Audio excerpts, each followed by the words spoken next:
Hi, this is al-Hilo, and we are in the second lecture of this course on modernism, a study of arms and the man. Before we move on, we should know something about the effect, the influence of modernism on all fields of humanities. This is a fact that proved its truth throughout history, that when a movement begins, when a trend, or I mean a philosophical movement begins, the first influence of this movement appears in art, in paintings, more specifically. So, in order to have a better understanding of the nature of modernism, we should look into the world, the realm of paintings, of art, in order to know what is going on. In order to have a better understanding of the nature of modernism, when we move on into literature. In other words, literature comes in the second stage, in the second level of influence, of being influenced by modernism or any other movement. So we should first look at how modernism influenced the mind of people, the mind of intellectuals, artists, and writers. The first step is to look into paintings, into what painters created under the influence of modernism. So, what is modernist art movements? The turn of the 20th century was a time rife with change, chiefly in the way in which people began to perceive civilization as a whole and its overall goal. The outbreak of World War I, or the supposed war to end all wars, and the unprecedented devastation that ensued challenged the foundations of many cultures' belief systems, which led to a great deal of experimentation and exploration by artists with morality and in defining what exactly art should be and do for a culture. What followed from this was a litany of artistic movements that strived to find their places in an ever changing world. This simply, in other words, means that after the rapid change of the world in the late 20th, 19th, and in the beginning of 20th centuries, artists try to recreate their own art in a way that adapts with the world, with the chaos of the world, with how the world is moving on, with the nature of the modern or the current politics, society, culture, and civilization. They should fit their art to the way people think, to the way people live and move on in their lives. So they try to propose some new ideas in their art uh, in order to match their creations with the movement, with the rapid change of life of the world. So some of the productions of artists were some five important and famous movements in the modern age, in the modern philosophy. They are Impressionism, Cubism, Futurism, Expressionism, and Surrealism. Of course, we may have other movements. Uh, you may add to this lecture, but I try to focus on the most important and well-known movements of art among people, and which left their everlasting fingerprints in the history of art and philosophy. So let's move on. Number one, Impressionism. It is the essence of realism because its aim is to paint a specific object at a specific moment. It is a style in which the artist captures the image of an object as someone would see it if they just caught a glimpse of it. This is like taking a picture. Exactly, it is like taking a picture. It is like you look at some scene, You just blink your eye and try to take that scene and save it in your memory.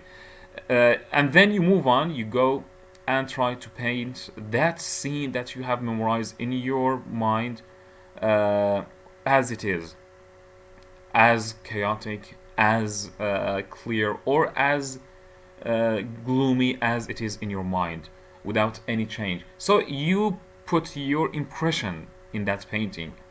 It is like this. This is SOLEIL et ORAGE, if my pronunciation is okay. So this is one of the most famous paintings in Impressionism.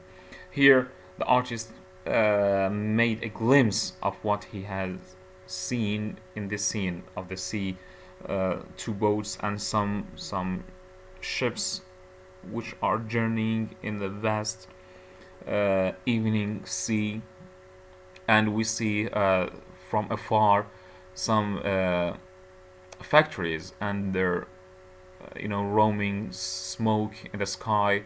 You see there is some chaos, there is some loss, alienation. This is so I see it as a very gloomy painting. So this is Impressionism. This is the way the painter captured this scene and saved it into his memory and tried to recreate that scene on canvas. So this is the overall nature of Impressionism, and it is very subjective. Of course, this is the beginning of realism, but with some hints of subjectivity into it. And we have different types of Impressionism. This is not the only way. You may type this term into your Google and you will find many paintings, beautiful paintings, which are different from each other in their style, but they belong to this movement of art. Let's move on. We have Cubism, number 2. It emphasizes the flat, two-dimensional surface. It reflects fragmented objects. In Cubism, objects are analyzed, broken up, and reassembled in an abstracted form. It suggested to writers new ways of constructing characters as not singular, but an assembly of fragments. So here we have squares, rectangulars, triangles. They are put with each other to form a new object in painting. We have mathematics here. We have some very beautiful architecture created by the painter here. Let's look at this example. This is the famous painting I and the Village, which was painted by MARC, CHAGALL in 1911. And look, we have very clear forms of rectangulars, parallel lines, triangles, and so on. So you see that they are very ordered, which are put beside each other to form a complete painting. This is another movement which appeared during modernism in the 20th century, in the beginning of the 20th century. Next, we have futurism. It claims that time and space had died with the arrival of speed and technology.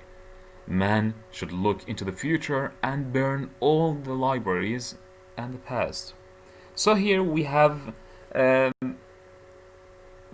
artist is looking into the future and try to make a radical break with the past, with the tradition. The artist here never turns his back to look behind, to look into the past. He is oriented towards the future. What he does, what he thinks, what he has in mind is only targeted towards the future.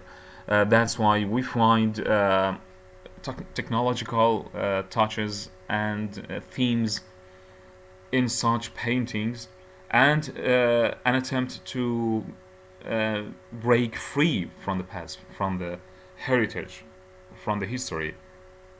like the following painting. We have here the famous painting, The Battle of Lights, CONEY Island, painted by Joseph Stella in 1913. And as you see here, we have the chaos of technology, the struggle of lights to appear more clearly to the eye. We have a battle here, the battle of technology, the battle of lights, the battle of speedy life. We see the chaos of the world. We see that there is no space for being alone. You are always intruded by the world, by the culture, by other people, by technology. This is the effect, of course, of Industrial Revolution. This is a very beautiful painting. I never get sick of it. I can sit for hours looking at this one, because you will find limitless and countless meanings from this painting. It's very beautiful. It is oriented towards future and the effect of technology in our life, and we see no effect of the past, of history, in this painting. Let's move on to the next. We have Expressionism. It presents the world only from a subjective and emotional perspective in order to evoke ideas. Expressionist artists sought to express the meaning of emotional experience rather than physical reality. Here it's very clear that the artist here tried to put only his subjective ideas and emotions in his painting. There is no place for logic, there is no place for mind and reasoning. The only place here is for subjectivity, emotions, and feelings. So, this is another example, like The Scream by EDVARD. MUNCH, a very famous painting, painted at 1893, and it's one of the classics of this of modernism. It's very famous, it's very beautiful, and the more you look into it, the more meaning you will find. So of course this is a very pessimistic painting. This gloomy psychological painting just digs deep into your unconscious. This is to me it is very annoying painting, yet you cannot turn your head. You just like to look at it, but you dislike the way it is, you hate the way it is, yet you cannot turn your eye from it.